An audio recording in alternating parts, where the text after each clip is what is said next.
Burger o hamburger ang tawag sa grilled beef patty na nasa buns with condiments tulad ng ketchup, mustard, mayonnaise, lettuce, tomato, onion at cheese. Kadalasan din itong siniserve kasama ang french fries. Ang mga ingredients tulad ng potato, vegetables, fish and chicken ay maaari na ring mag-substitute sa beef patty. Sa buong mundo, iba't ibang klase na ng burger ang available. Sa ating bansa, naglipana na rin ang mga burger houses. Gaya na lamang sa restaurant na ito kung saan talaga namang binabalik-balikan ang kanilang mga burger. We serve fresh, huge, good quality burgers at a very affordable price. This is a Jawbreaker. It consists of triple cheeseburger with spam, bacon, tas overflowing cheese, as with fries. So approximately height niya is 5 inches, yung width niya is 4 inches.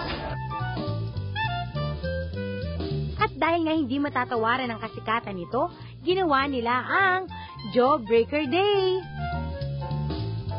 Sa espesyal na araw na ito, bukod sa tanging Jawbreaker lamang ang burger na mabibili sa buong araw, ma-e-enjoy mo na ang napakalaking burger na ito sa halagang 150 pesos lamang. Sa ordinaryong araw kasi, nagkakahalaga ito ng 250 pesos. O diba, ang laking discount. Kung gusto niyo naman makalibre, aba, hindi yan imposible. Subukan na ang kanilang Jawbreaker Challenge. Meron kaming challenge na ganito. If you finish this in 5 minutes, free na. Bukod sa burger, kailangan ding ubusin ang fries at iced tea na kasama sa kanilang Jawbreaker Burger. Kapag nagawa mong ubusin ang lahat ng ito, may pribilehiyo ka ng makasama sa kanilang Wall of Fame. Ready? Set? Go!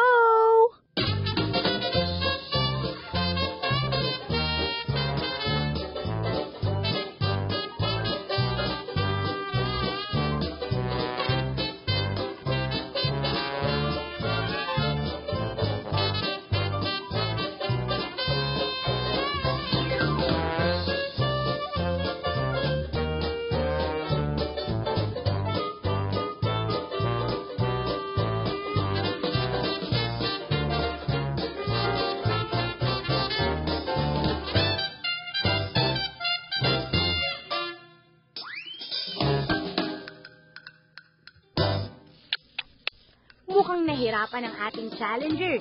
Kaya naman sa inyo ng mga nagnanais subukan ito, hindi lang sikmura ang dapat nyong ihanda. Huwag kalimutan ng perang pangbayad sa oras na matalo sa labang ito.